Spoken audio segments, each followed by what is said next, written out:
Hello friends, this is my senior capstone about division. The slogan is ready to go. So a little bit about me.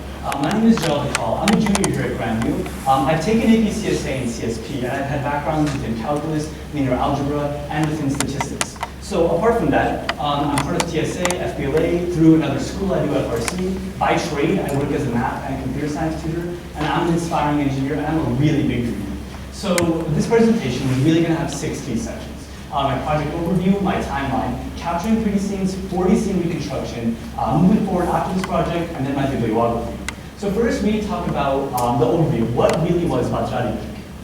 So first things first, I wanted to solve a problem. The first problem that I encountered was that the Wi-Fi in my room was so slow, as in we're talking stupid slow. So I was absolutely ready to spend 6 months researching a project to figure out how to amplify Wi-Fi signals and how to do this amazing stuff with Wi-Fi signals, right? But then one of my advisors-to-be looked me in the eyes and said, dude, you're doing too much. Just move closer to the router. So the next day, I went downstairs and I started studying closer to my router. My Wi-Fi speed surprisingly went up by so much. So then this now left me kind of my thumb in my mouth. What do I do next with my project? So like any younger brother does, I looked up and I looked towards like my parents, my siblings, and their experiences in the past. Specifically, I looked towards one of my major problems I had when I first came to America as an immigrant. When I immigrated here after the Nepalese Civil War, I came as a completely new immigrant. And my sister, she had a type of walking disability. She can walk, just not very well. And then we had to jump from therapist to therapist to try and figure out maybe a way to better her walking. I realized that even when I was younger, that this was a crazy waste of money and waste of time. That's when I realized that I knew what I wanted to do this for.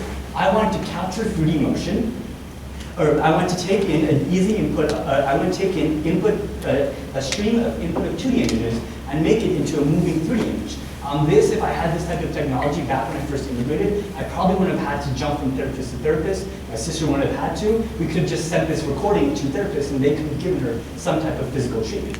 So that right there was what I wanted to capture just by giving a lot of input images. Again, input images, 2D input images to a moving 3D model.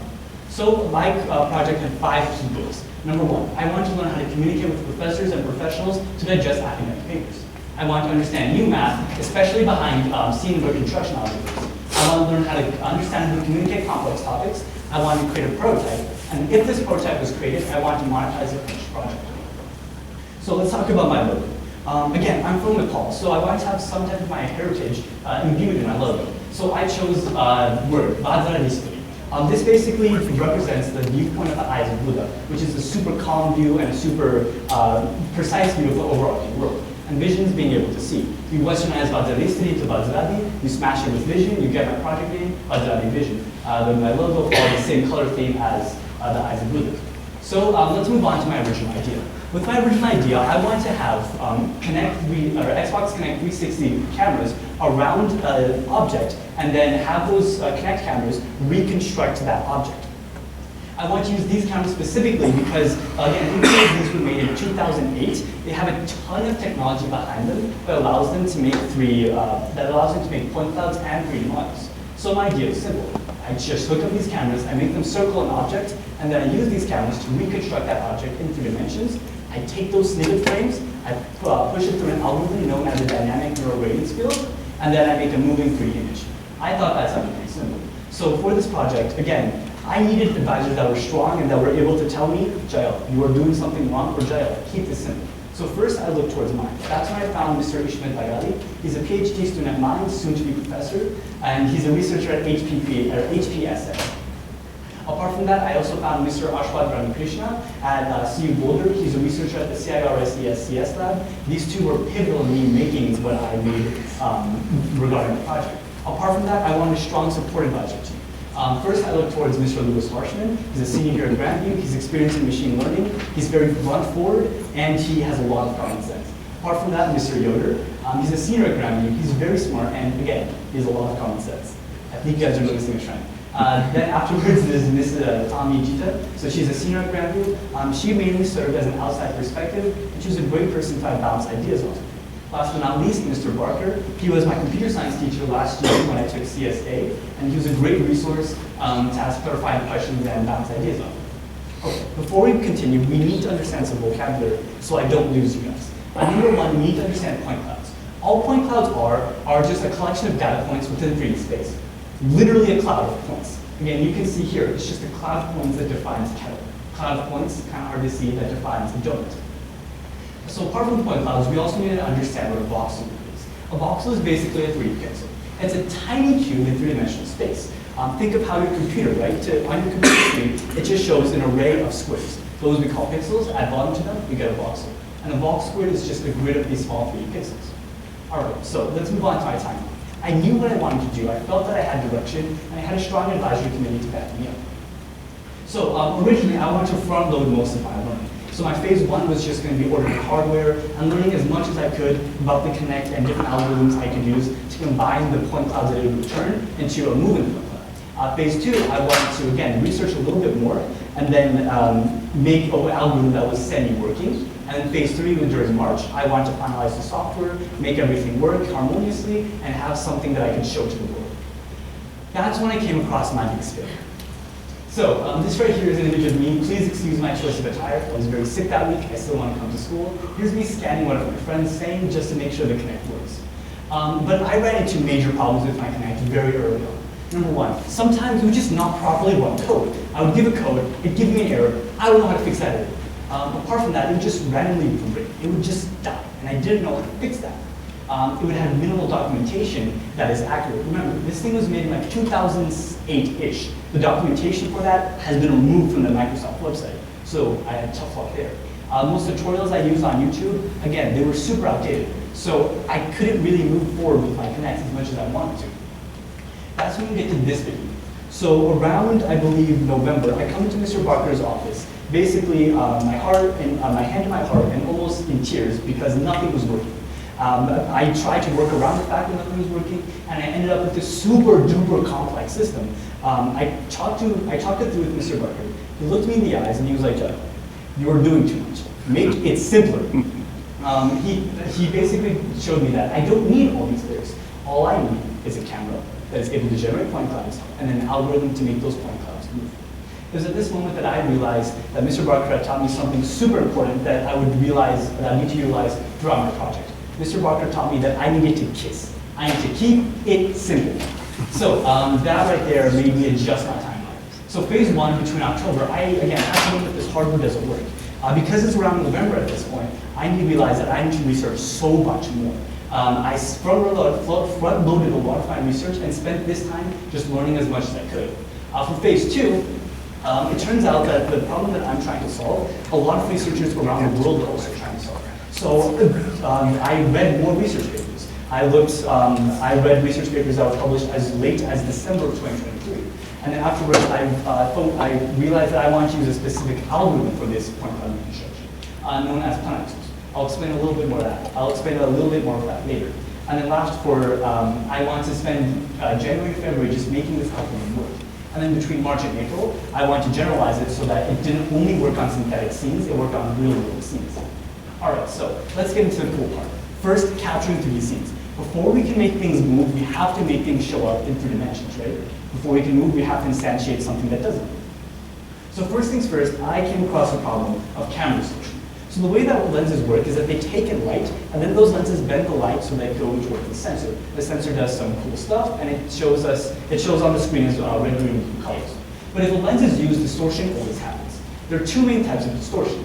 These being barrel and pinhole. A barrel is what happens when the camera makes things point out a bit. Pinhole is when it pinches it in. So to get around this, I had to use a library called OpenCV. This library used something known as a calibration grid right here. So the computer knows what this calibration grid is supposed to look like, and it knows that these lines need to be straight. If I give it an image without straight lines, it can compare those two and be like, oh, here's the type of distortion that this image has. So here's this calibration grid in real life, and here's my algorithm detecting it, and then figuring out the fact that my camera wasn't entirely straight. Afterwards, it outputted a type of tensor, which you guys have taken physics, right? Most of you here?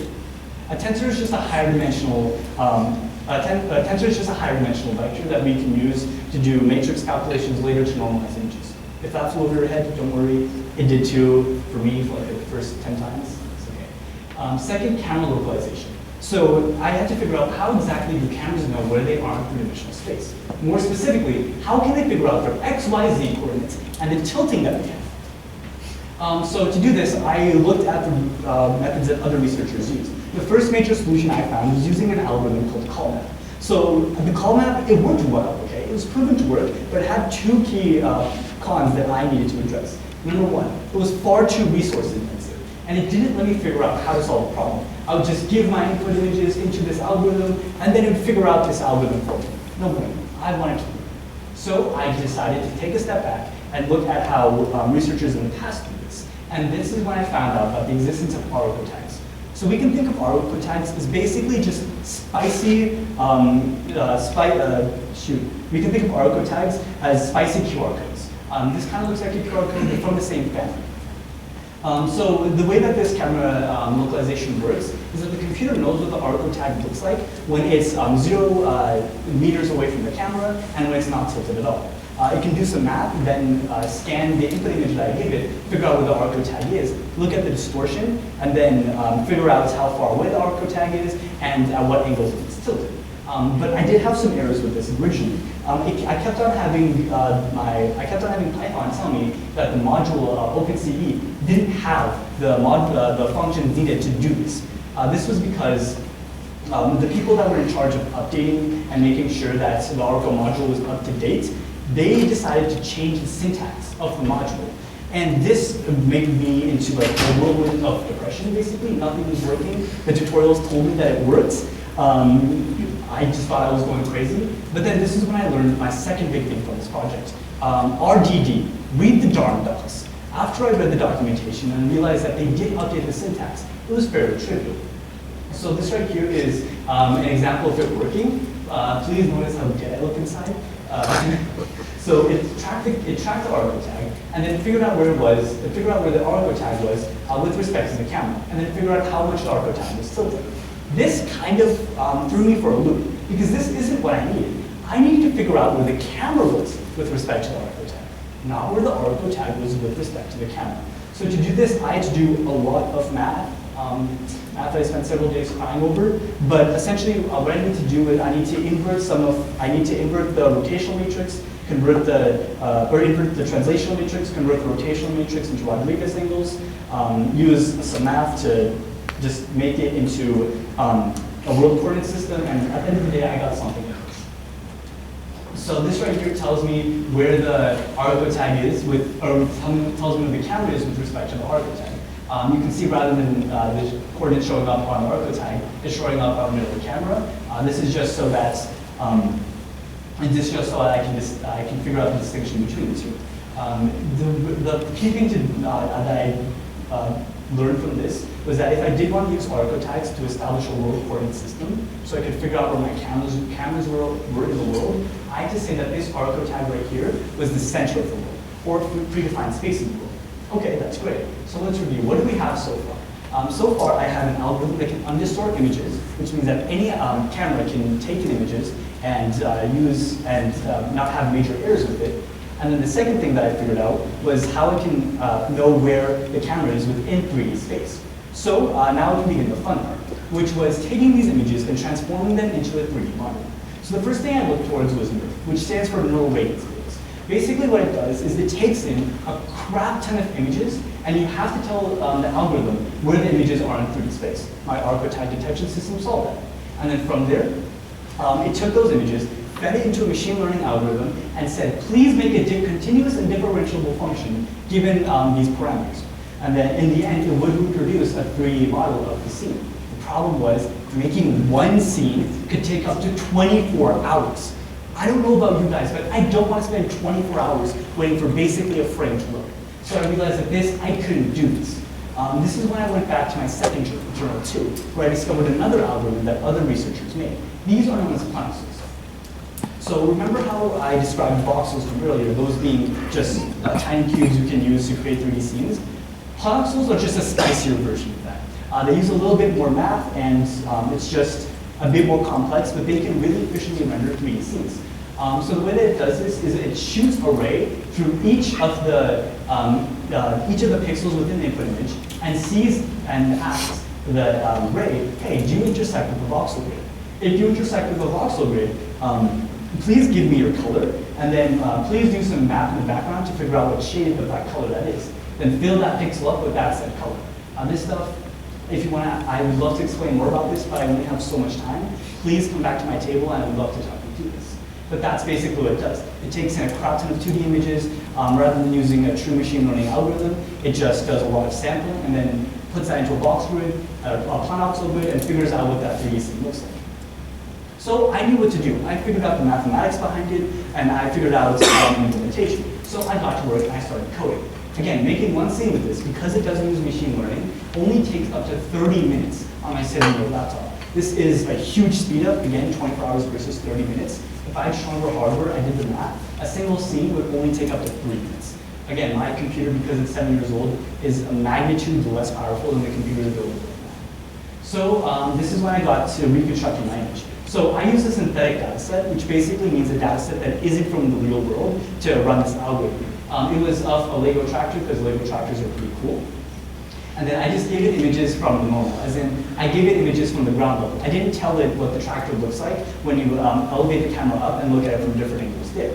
And then afterwards I asked my algorithm, hey, show me what it looks like when I tilt my camera angle up to a higher angle that isn't just 0 degrees from the normal. That's what it did. As you can see, my algorithm was able to take in these 3D images, or take in images, convert it into a voxel grid, or a planoxel grid, and then outputs novel views from this planoxel grid. Basically, it's capable of creating a 3D scene just from taking in 2D images. Okay, that's great. I'm able to create 3D scenes just by using input images. All right, so now we get to transition into 4D. This is what caused me the most stress and dilemma within this project I'm working. The math behind this, I think, caused at least some tears to shed. So let's start off. How do we make a 3D object move? Specifically, I found out that researchers use something known as deformation fields. So a deformation field, all it does is that it assigns a vector field on top of a point cloud. That basically shoves around the points depending on time.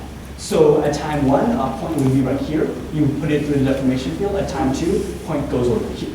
So to do that, here's just an example. This is an example of what a distortion field looks like. Again, just vector fields. And then this is what it would do in practice. It takes in points and says, hey, point, at time 1 you want to be over here, time 2 you want to be over here. Because of the nature of this, you have to use a machine learning algorithm to create this point cloud. I thought because I had already made an approach using planoxels, I was super proficient in this and I could do this no problem. That was not the case. So my implementation, we're going to play a really fun game, right? It's called Spot the Difference. So number 1 right here, we have my tractor, which I use as an input image. So can anyone tell me what the difference between this tractor and what these images look like? What's the difference here? Any hints? I'll tell you. Everything. This is not this. This is not a moving image. This is just a black box. So I sat down, I looked at my code, and I genuinely couldn't figure out what's wrong. And that was one of my major problems. Simply, it turns out that I didn't know how to properly code distortion fields, and my hardware wasn't able to do so. Just creating this took about, 13 hours of training, which at this point, I'm about 2 weeks from my project being due, and I just didn't know how to move forward. That's when I decided I need to take a step back, and I need to change my approach. That's when I realized that I had to put this to the side and I had to read more research papers. That right there leads me into my process of moving forward. So moving forward, and now that I am where I'm at, where I have an algorithm that's able to make a 3D image, just given a bunch of 2D image, I want to use the research of other researchers. Specifically, a type of library called 4K30.